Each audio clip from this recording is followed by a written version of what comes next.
How to transfer Trust Wallet to GCash. First of all, open Trust Wallet on your device and you can go to crypto or NFTs.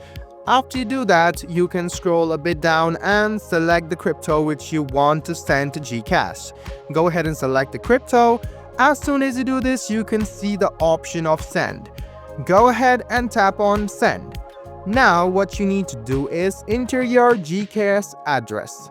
You can either click on this screenshot option or this camera option and open your camera and take a screenshot of the GCash wallet address as well.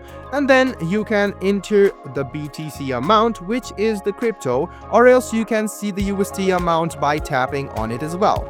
So after you do this, you can just go ahead and tap on next, but make sure you do have enough balance.